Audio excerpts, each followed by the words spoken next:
Hockey is about a 200-foot game, and these players are experts at patrolling all of the areas of the ice. Jonathan Toews, Brandon Saad, Tanner Kero will be here to discuss the finer points of being a two-way forward in the National Hockey League.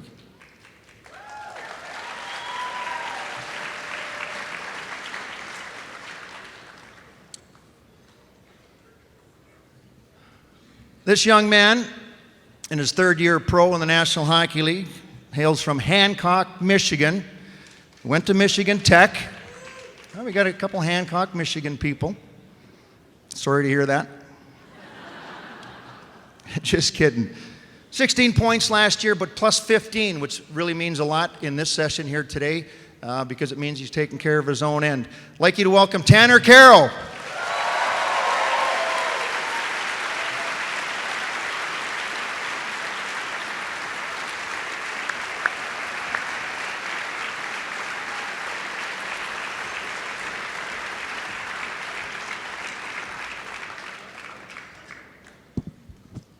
He's back.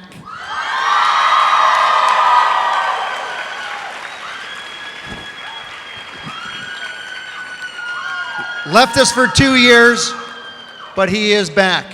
Brandon Saad.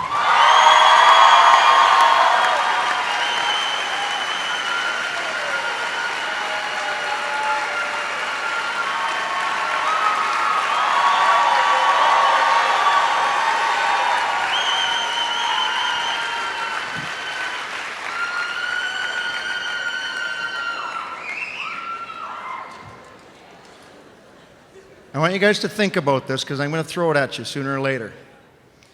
This next guy won the Selke Trophy. 2013 is the best two-way forward in the National Hockey League. Recently named as one of the 100 greatest players in the history of the National Hockey League. He's won 3 Stanley Cups. He's won a Conn Smythe. Won the Leadership Award for the Best Leadership of the Mark Messier Leadership Award 2015. The one and only, Jonathan Toews.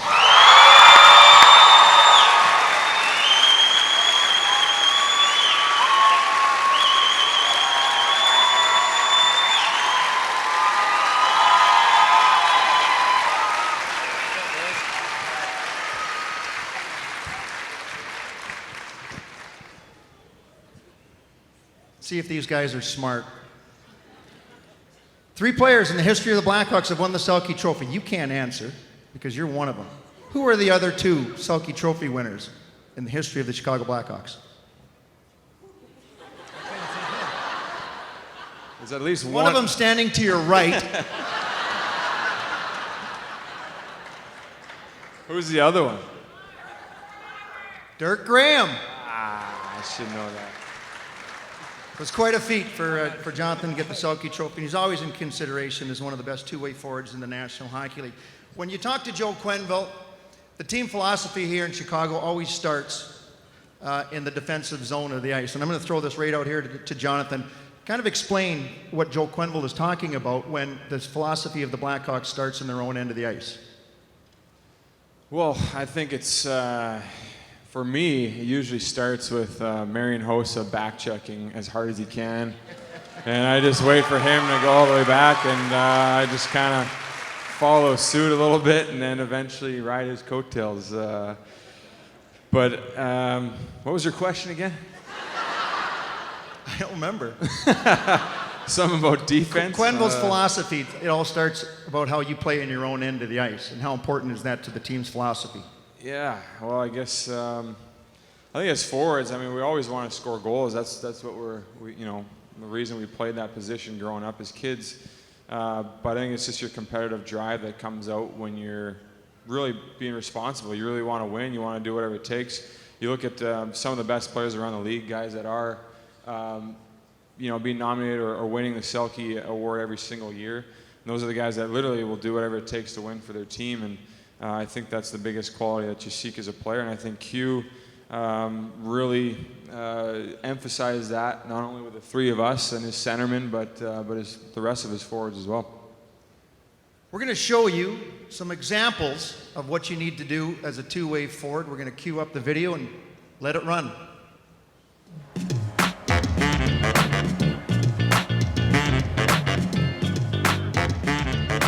Now it bounced to Toews. He's got a man with him. Toews right in, shooting, big save, rebound. They score! That's stopped in front.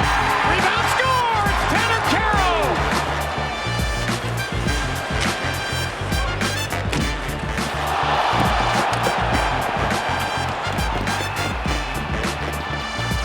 Looking for Tanner Kero. He got there, slipped him to Hart, and he scores! What a play by Tanner Kero! Brandon Saad!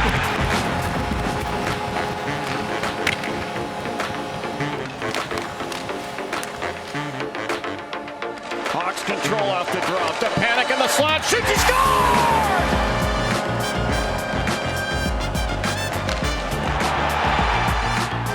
Hits somebody in front, ricocheted wide. Toews from the right circle. Put it in slot. He shoots, he scores!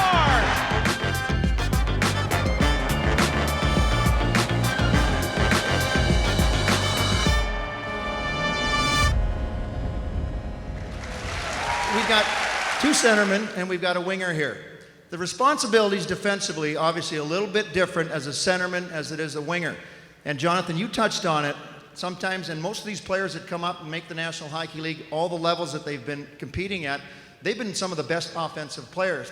But sometimes when you get to the NHL, there's different roles, there's different niches that you kind of have to carve out if you want to play in the National Hockey League. And Tanner Kero, in 2014-15, when he was with Michigan Tech, won the scoring championship in the WCHA. He was the WCHA Player of the Year. Now he comes to Chicago, Hobey Baker finalist. He comes to Chicago, and Tanner, as a forward, as a scorer, you come in and you get the opportunity to play at the NHL level. What's the difference between the mindset of what you have as a scorer and now maybe picking up a different role early on in your career in the NHL?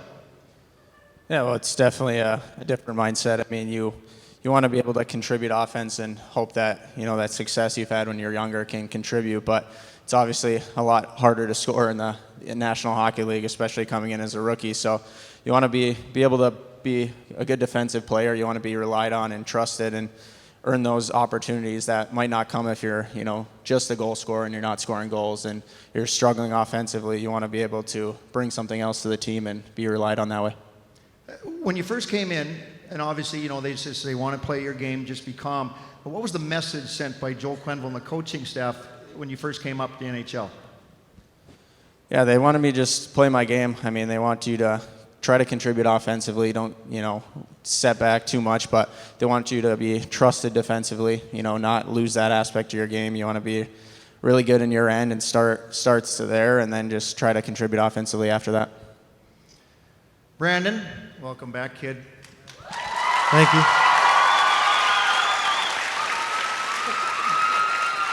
I think we're all excited to have Brandon back in a Blackhawks uniform, and one of the reasons why the Blackhawks made the trade is because they have size, they have that power forward, but he plays at both ends of the ice. As a winger, what are your responsibilities in your own end of the ice that would differ from maybe a centerman? Well, centermen are obviously lower in the zone, but as a winger, I think whether it's on the back check or in defensive zone, collapsing down to help, it's always trying to get the puck back as quick as possible, because especially with the Hawks system, you play such a puck possession game where the more you have the puck, the more opportunity to score goals. So I think that's the biggest thing. You mix in a block shot once in a while? Yeah. Or not. Maybe. Yeah, exactly. That's why we got Carroll. One of the best two-way forwards in my mind that really hasn't got the notoriety across the NHL and awards as far as that is Marian Hossa. You had an opportunity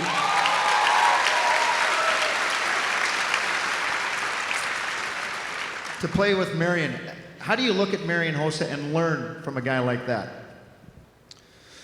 Well, you can pick out really anything to learn from with that guy, with how good of a player he is. He's obviously a two-way player, but he's got elite skill to produce offensively, and not just that, but off the ice, how hard he works in the gym, and he's just such a great person. So especially as a young guy, he's a guy to look up to.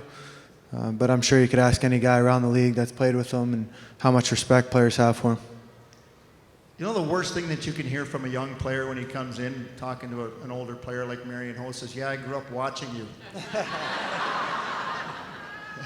That doesn't work.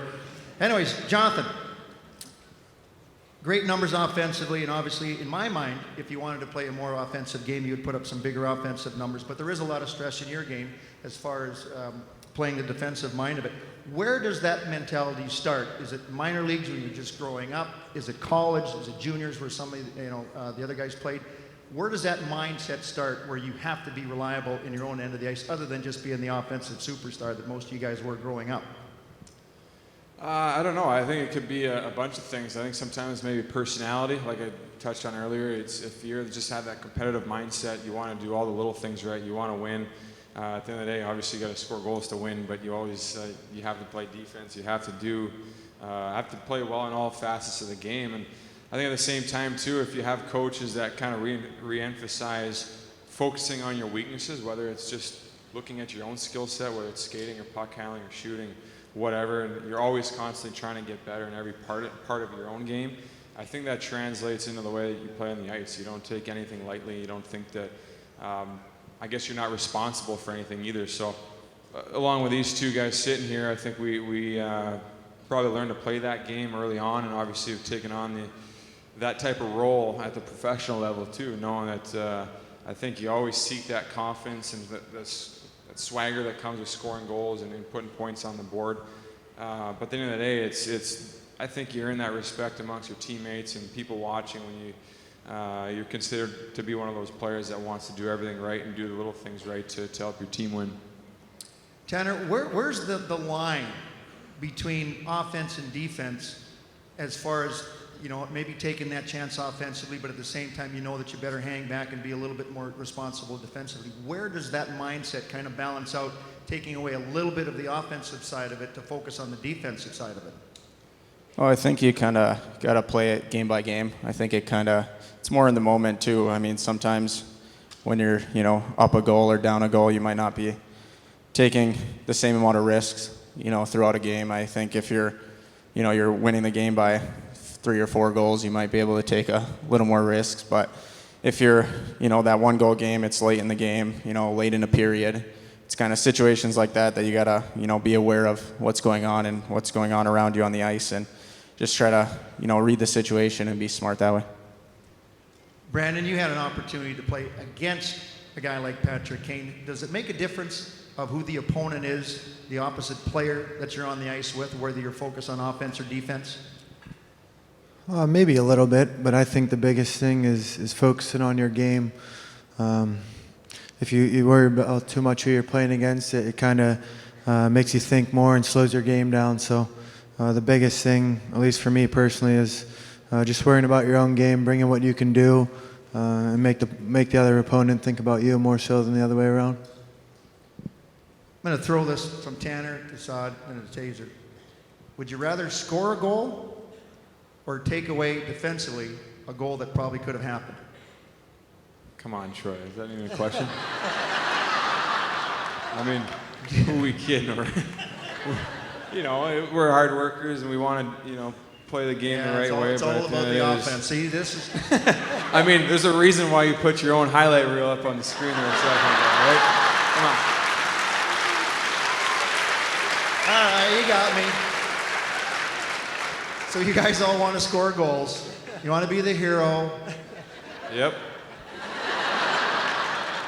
I guess I can't argue. As a centerman, and we got Tanner and Jonathan, the defensive mind of it, obviously, and I focus as a broadcaster, and I was a centerman, and I didn't win many, but at the same time, you guys are supposed to laugh at that. Thank you. The mindset doesn't start during the play. The mindset starts on a face-off. Tanner, I'll start with you. Your focus going into face-offs, especially maybe in the defensive zone, what your responsibilities are and what you want to accomplish right off the bat. Yeah, well, you just want to make sure, first of all, that everyone's on the same page. You might have a set play you're kind of running right away, or they're set up for a certain play off the face-off. So you want to be able to make sure your wingers and your defense are all on the same page and you're going into it ready to go, and then you just go from there. Jonathan? Yeah, I agree with Tanner. I think it's one of those things you're almost taught at a young age. You know, especially as a centerman, if you're a natural centerman and you're always taking face-offs, it's like a thing that the coach tells you, like, make sure everyone's ready before you put your stick on the ice. You go in for the face-off. And I still, once in a while, I just go right in there without thinking about it. And Crow's still drinking water out of his bottle, and Sieb's yelling at me that he's not ready. And I'm just kind of out of it a little bit. But you're right, it is a mindset, and I think, again, it goes with puck possession. And you asked Sauter a second ago as far as what it's like to play against a guy like Kaner. Like, you know, again, there's a reason he's not up here sitting with us right now. He doesn't really like to play in his own end. The one-way forward panel is down the hall. So the best thing you can do is just keep the puck, make him play in his own zone. I think that's a great way to play defense, and it really starts with the draws. You want to get possession of the puck right off the hop, and it's, to a lot of people, maybe a useless stat or a frivolous stat, and I think especially in the playoffs, you want that puck possession. It's everything. So it starts with not only the centerman, but the two guys next to you that are kind of battling to knock that puck back and get the play start off the right way. True story back in the day, and the rules are a little bit different. The referees won't allow it now. Opening face-off in a game, me and the other centerman are lined up, and he's down on his knees, and he's getting ready for the draw. And referee's going to step in, and I go, your goaltender's not ready. So he's on his knees, and he goes like this, and he looks back at his goaltender, and the referee drops the puck, win the draw, the play starts around. The guy chased me around the ice the whole shift. He wanted to kill me. Lesson learned, kid.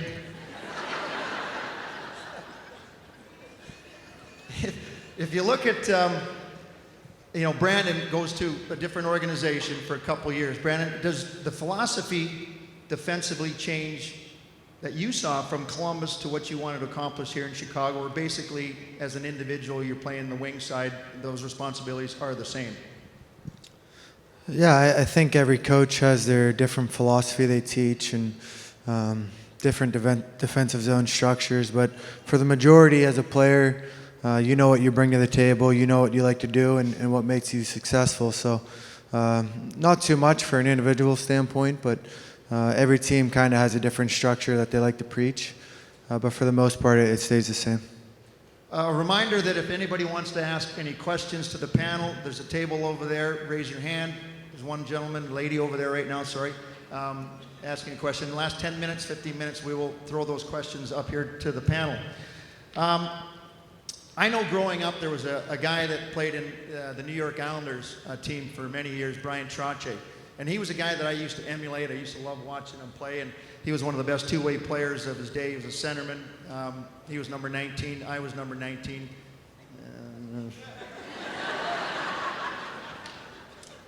Yeah, he's number 19. Growing up, Tanner, if you had a guy that you could emulate as a two-way player, who would it be? Well, I think the guy I most enjoyed watching growing up, being from Michigan, watching the Red Wings growing up, it was Pavel Datsyuk. I know what Taser was saying earlier about Hossa, just the back-checking aspect and always just lifting up the stick and taking the puck and going the other way, I think was so fun to watch, and how good he is in his own zone and how he just back-checks so hard and, starts there, and then he goes and does his, creative stuff offensively. But he's definitely the most fun guy I had watching growing up. I would agree with that. And if you ask Patrick Kane, and Jonathan, maybe you can just kind of agree with me on this, just nod your head. Bobblehead day.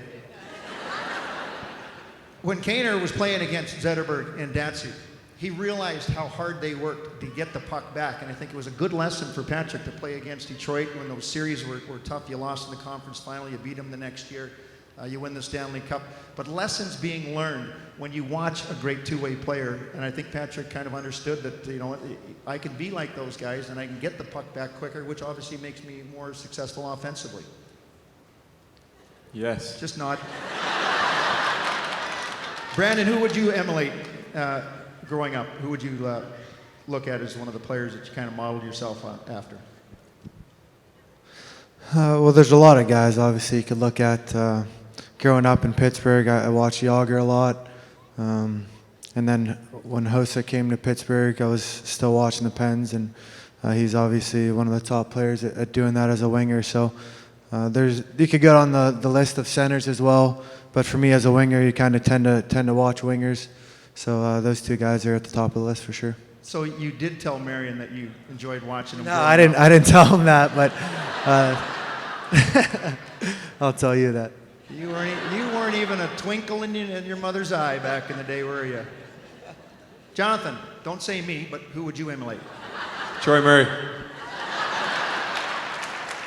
Troy Murray, Joe Sakic, Steve Yzerman, all number 19s. Go figure that one out. Jonathan comes to Chicago, takes number 19. I'm thinking, but we both went to University of North Dakota.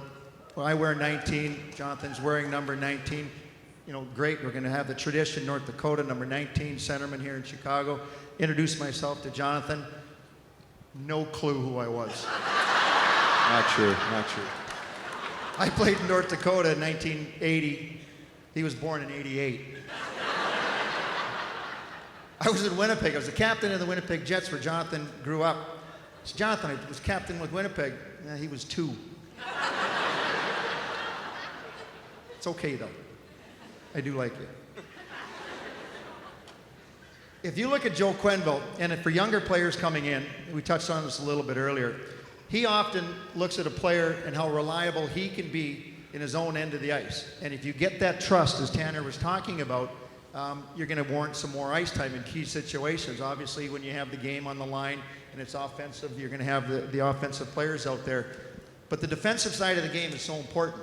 You lose a player like Marcus Kruger, who was one of those kind of guys that was so reliable defensively. Tanner, how much pride do you take in having that opportunity to go out in a key situation of a game and play in that situation defensively?